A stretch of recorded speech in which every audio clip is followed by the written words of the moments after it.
जब राणा साहब पाकिस्तान के आर्मी चीफ अमेरिका भी जा रहे हैं वहाँ, बल्कि इंडिया में इसके ऊपर काफ़ी रद्दमल नज़र आता है कि वो कहते हैं कि उन्होंने इस सिचुएशन में पाकिस्तान के आर्मी चीफ को दौरे की दावत दे दी।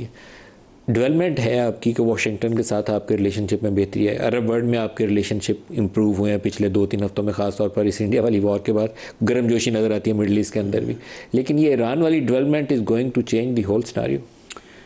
ये मास्टर साहब ने जो बात की है ये बिल्कुल दुरुस्त है कि इस सारी सूरत हाल में कुछ भी हमारे चॉइस का नहीं है। ये सूरत हाल अगर आगे बढ़ती है तो इसमें हमें अपने लिए तो कोई जो है वो बेहतरी नज़र नहीं आती, बल्कि हमारी मुश्किलात में जो है वो इजाफ़ा होगा।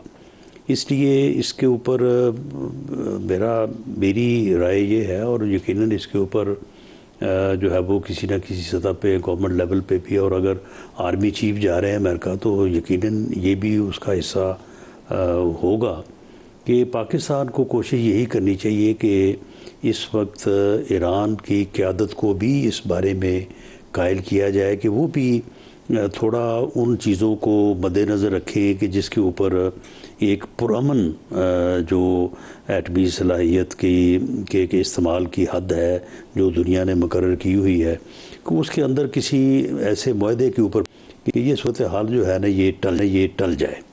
कोई रीजनल सिचुएशन, इसके रीजनल सोल्यूशन इसके लिए काम हो सकता है राना साहब? जैसे चाइना है खित्ते के अंदर, पाकिस्तान आ जाए, उधर से कुछ अरब ममालिक आ जाए।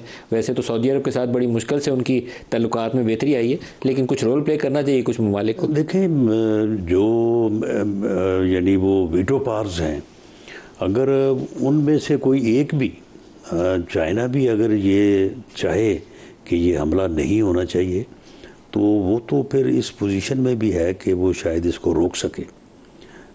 शायद पाकिस्तान इस पोजीशन में नहीं है, लेकिन ये जो वीटो पावर्स हैं ये तो इस पोजीशन में है।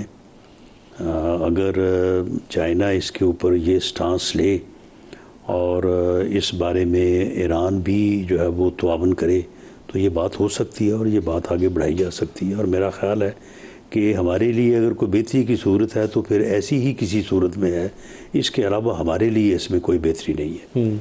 यूएस सेंटकॉम चीफ का एक स्टेटमेंट भी है मसला कश्मीर के हवाले से, दिखाइएगा क्या कहा उन्होंने। We have to have a relationship with Pakistan and with India. I do not believe it is a binary switch that we can't have one with Pakistan if we have a relationship with India. Through a phenomenal partnership with Pakistan, they have gone after ISIS Khorasan, killing dozens of them, providing intelligence. They have captured at least 5 ISIS Khorasan high-value individuals. They extradited back Jafar, who was one of the key individuals behind the Abbey Gate bombing. So we are seeing Pakistan, with limited intelligence that we're providing them, go after them using their means to do that, and they have been a phenomenal partner in the counterterrorism world. Khalid Chishti साहब, पाकिस्तान के साथ जो अभी Trump इंतज़ामिया के बयानात हैं वो बड़े मुस्बत हैं। पाकिस्तान सदा से उनका इत्तेहादी बन के जहाद अफ़गानिस्तान में भी हम उनके साथ थे। गलत काम था या सही काम था, हम फ्रंट लाइन लाई थे अमेरिका के, अब भी हम मेजर नॉन नेटो लाई थे 9/11 के बाद भी, लेकिन आखिर में वो नज़ला हमारे ऊपर ही रहते हैं। अब दोबारा गर्मजोशी है।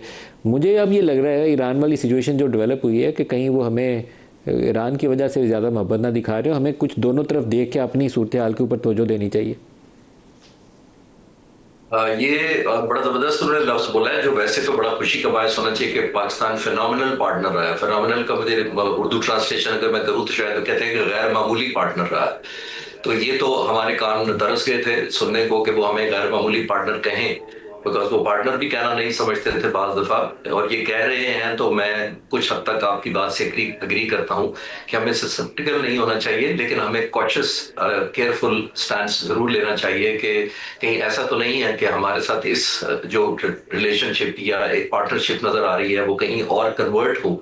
वो बड़ा अनफॉर्चुनेट होगा जो हम बात कर रहे हैं। और पाकिस्तान का रोल अगर किसी तरफ से भी बायस हो जाता है तो वो तो उससे ज़्यादा इंस्टेबिलिटी कॉज करेगा। जैसे मैंने अर्ज़ किया कि पहले भी मैंने कहा कि ना हमारा हिंदुस्तान के बाई चॉइस हम कर रहे हैं, ना TTP या अफगानिस्तान के साथ हम बाई चॉइस बिगाड़ना चाहते हैं, और ना हम ईरान के साथ बिगाड़ना चाहेंगे। ज़ाहिर हम चाहेंगे कि ईरान की सबसे ज़्यादा कंफर्ट लेवल हमारा और चाइना, हमारे नेबरशिप जो हैं चाइना और ईरान के साथ तो बहुत कंफर्टेबल रहना चाहिए।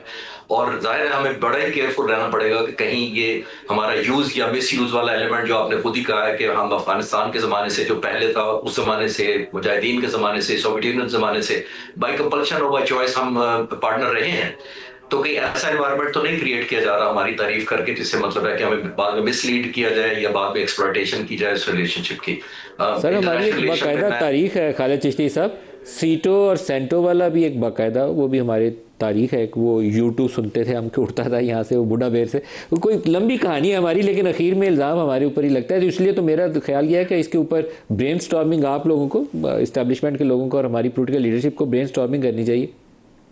I totally agree with you Nadeem साहब। देखिए, मैं यही तो अर्ज कर रहा हूँ कि ये कोई भी मुल्क, there are no permanent friendships in this world, only national interest are permanent.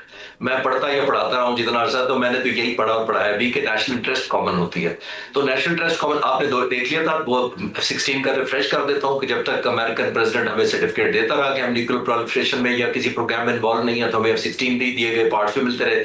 1989 आता है, सोवियत यूनियन चला जाता है, विड्रॉ करके टूट जाता है, हमारे F-16 के पार्ट्स भी बंद हो जाते हैं और गंदम ऑफर कर दी जाती है जो हमने पैसे दिए हुए थे F-16 के।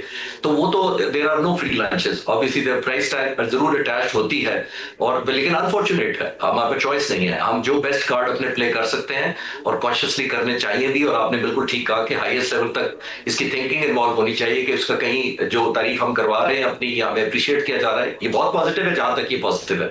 अनलेस इसको कन्वर्ट किया जाए इनटू सम नेशनल इंटरेस्ट जो सिर्फ अमेरिका की इंटरेस्ट में हो और पाकिस्तान की इंटरेस्ट में ना हो, वो बड़ा अनफॉर्चुनेट होगा। राना साहब, ये ब्रेन स्टॉर्मिंग वाला एलिमेंट आमतौर पर हमारे मिसिंग एक लिंक नज़र आता है। एक आपकी होनी चाहिए जहाँ पे नेशनल लीडरशिप बैठी हो, उधर से आपकी मिलिट्री के लोग बैठे हो, वो ब्रीफिंग दें, आप इंटरेक्ट करें, फिर एक पॉलिसी साजी करें। लेकिन मेरा ख्याल है कि इसके ऊपर ये डिस्कशन जो है ये ओपन नहीं होनी चाहिए, बंद दरवाज़ों में करें। ये बंद दरवाज़ों में ये होनी चाहिए। और बंद दरवाज़ों में यकीनन जिसकी तरफ आप जो है वो इशारा कर रहे हैं, एयर मार्शल साहब बात कर रहे हैं, तो यकीनन जो बंद दरवाज़ों में ये डिस्कशन करने पे कादर हैं या जिनकी रिस्पॉन्सिबिलिटी है, तो अगर ये समझ बूझ उनको भी तो होगी और ये चीज़ें जो है वो यकीनन जो है वो डिस्कस हो रही होंगी। लेकिन इसमें देखने वाली बात यह है कि अमेरिका ने अगर ये फ़ैसला किया है, क्योंकि इसराइल के हमला करने वाली तो कोई बात ही नहीं है, ये हमला अगर होना है तो ये अमेरिका ने ही करना है। वो ठीक है थ्रू इसराइल को इस बारे में इस्तेमाल करेगा। अगर अमेरिका ने करना है तो अमेरिका लाजमी तौर पे जो बड़ी वीटो पावर्स हैं उन सबको एतमाद में लेके करेगा, भले वो पाकिस्तान को एतमाद में ले या ना ले। और अगर वो फिर हमला करता है तो उसे पाकिस्तान की कोई इजाज़त या मदद की ज़रूरत तो होगी नहीं। लेकिन पाकिस्तान को भी किसी कीमत पे जो है वो इसका हिस्सा पाकिस्तान बन नहीं सकता, बनना भी नहीं चाहिए। पाकिस्तान जो है वो ये अफोर्ड नहीं कर सकता, अपने खित्ते में एक नया फ्रंट नहीं खोलना चाहिए। हाँ, लेकिन ये है कि बहरहाल अगर ऐसा होता है तो मैं समझता हूँ कि ईरान तो बराह रास्त, लेकिन इनडायरेक्टली पाकिस्तान के लिए भी ये बड़ी मुश्किल सूरत हाल हो। राना सनाउल्लाह साहब और खालिद चिश्ती साहब, मैं आप दोनों का मशकूर हूँ, आप हमारे साथ शामिल हुए। एक ब्रेक ले लें, ब्रेक से वापस आएंगे तो चेयरमैन FBR हमें ज्वाइन करेंगे। हमारे साथ रहिएगा।